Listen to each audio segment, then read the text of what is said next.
What's going on, Port fans? Welcome back to another video on my channel, and today we're going to be previewing Port Adelaide's round 1 clash against Melbourne. Footy is finally back. The real stuff begins this Saturday at 1:15 PM at the MCG. Our first game is going to be a big task against the Dees, who are coming off a pretty average JLT series. Same for Port Adelaide as well, so we can't get an exact reading on both teams' current form line at the moment, but nonetheless I'm going to preview the game and see how it looks. So without further ado, let's get into this match between Port Adelaide and Melbourne. Gray might, and he does. Robbie does. So we'll start this preview with a little bit different in my previews this year. They're going to be on Wednesday nights now, so we'll get a different kind of reading into the game. It's without selection. We're going to base this purely on form and how we're reading, and you know who's going to stand out on the weekend. So especially with opposition such as Melbourne, who are going to be such a force this year, they're my tip for the premiership. So we're going to talk about how exactly Port Adelaide can upset them at the G, especially. And you know what, Melbourne, they're going to be one of those teams where you just think, yeah, I don't know how we're going to do this. But nonetheless, opposition watch for the week.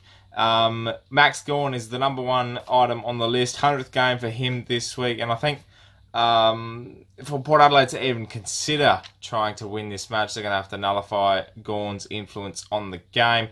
And he provides that midfield so much that it's going to be particularly hard to shut that down, especially with the new 666 rule coming in.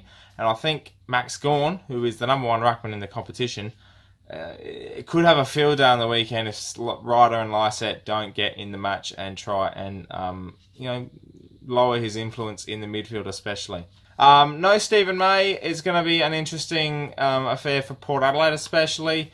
Obviously he's been suspended for the week, and I think that could hinder Melbourne's defence. So if we can expose them coming out of the midfield especially, then our tools like Ryder and Marshall, even someone like Robbie Gray, who Stephen May's always seems to go onto Robbie, and even though Port Adelaide would dominate Gold Coast, Robbie Gray wouldn't have such a big influence on the match. And no Stephen May will definitely help that with Robbie Gray, but also bring in other people in the contest, like I said, Ryder, Marshall, even Jack Watts if he goes down there, Westhoff if he's deeper enough as well. So that could be very much a big positive for Port Adelaide when it goes into our forward half. For me personally, Melbourne's JLT form, it will not be at all a concern for them, and especially for me. I don't think anything of it. Both teams coming to this weekend's JLT form has been quite average. I think ours has been a little bit more positive in terms of the way we've played, and you can see the differences and the promising signs that have come in. With Melbourne, I'm pretty sure they were just trying to get some games into the new guys like College Ajni, Stephen May before he got suspended as well. And I think trying to create a better mix and try and get used to the 666 rule. I don't think anything of it. Obviously, time will tell this weekend, but I think their form should be shouldn't be considered at all coming into this match as a definite form line. Their midfield is a very forceful combination. Got Jack Viney in there, Brayshaw, Clayton Oliver. There's so many other names that I can't come to mind at the moment, but that combination in there along with their forward line is so dominant that they could definitely... Nathan Jones is another one, perfect example. That quartet itself, those names on pieces of paper will scare other midfields. And I think with our midfield coming into this weekend, our best midfielder, Ollie Wines, is out. Then you've got the likes of Boak, Rockcliffe, Sam Powell-Pepper, Ebert if he goes through there as well. You have the young kids going through there. Willem Drew will get a go. It's such a different combination to look at that I think when it comes to playing, when it comes to the midfield, we're going to be on the back foot straight away. So we're going to have to somehow nullify that in particular, because they were #1 for clearances, and we've seen over the JLT how clearances can influence the start of a match so quickly, especially with the new rules in place. It could be a very a big negative for us especially. But then again, on the flip side, we're not a bad clearance team either. But yeah, those couple of injuries that we don't have, those players that we don't have, are going to be a very big concern come the weekend. But that will just depend on how exactly we'll stack up and how we'll structure and who we'll put where in particular. Who starts in the midfield first of all? Well, you got to have Rockcliffe, Powpepper and Boak for me. 3 big guns. Get it out. Get it inside 50 and then you can work from there.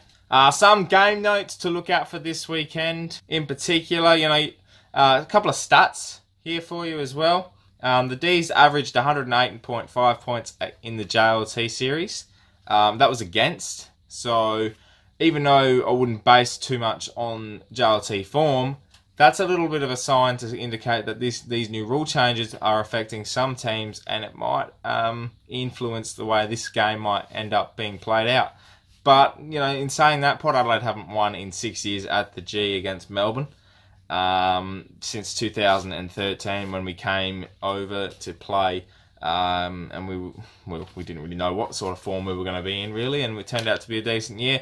2013 vibes I've got this year. We're kind of unpredictable, and I think that's going to play into our hands.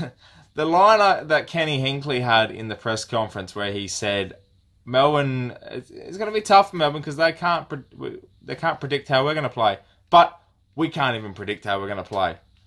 So there's a lot of interesting stuff coming out of press conferences at the moment that I'm a little bit worried about, but at the same time I think there's a plan in place and I don't think we want to show our hand too early. Obviously you would have heard the news that Port Adelaide are debuting 6 new players in the squad.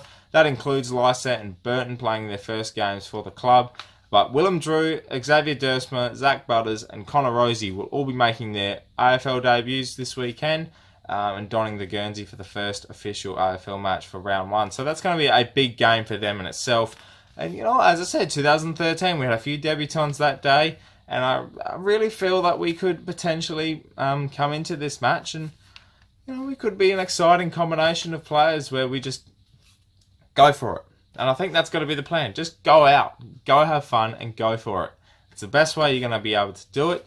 It's how you're going to produce those plans and really pull them off effectively. And with these young kids, that energy, who knows how long it will last for during the season, but right now, they're bubbly, they're ready to go. So, let them free, let them off the leash. Obviously, no Hartlett, no Wines, and no Dixon for this weekend. All 3 will be missing still for a couple more weeks. I think Hartlett will maybe come back from round 2. Wines will probably be round 3, and Dixon, we're all unsure of. He might be before the bye. But we're just unsure on his progress at the moment. So they will be big losses nonetheless. And, best midfielder, Hartlett was in great form, and we know how good Charlie Dixon can be either in the air or producing a contest and getting our little forwards involved. So they're all 3 big misses. And finally, I just wanted to touch on the new rules in Full Throttle. Now, I think what I'm trying to say is all these new rules will be, you'll see them at their full extent now. The JLT was sort of trialling. We're seeing how teams played differently, whether they push the limits on those rules or they would just try and play it safe. This weekend, we're going to see them in full throttle. We're going to see them how they play and see if it's going to be a big positive for the weekend and for the AFL itself. So, and Melbourne and Port Adelaide, very high-scoring teams when they get the opportunity. So it will showcase very much if these rules are going to be effective this year. So, how will Port Adelaide win this weekend? That is an interesting question. I've got 2 things listed. Nullify Max Gawn in the middle. Get rid of his influence on the contest. Make sure he doesn't get any hit-outs to advantage. And secondly, play attacking, fast, transition footy. Want to win at the MCG? That's the type of footy you got to play. And I think Port Adelaide can pull that off if they get their skill, if they keep going at it. And with the youngsters involved, Port Adelaide might just pull off an upset. So my prediction is Port Adelaide by 9 points. Thank you very much for watching, Port fans. Make sure you subscribe to the channel if you're new for plenty more Port Adelaide content coming your way. Big game this week. I'm very much looking forward to it. I will be there. My name's Anthony. And as always, come the Pear.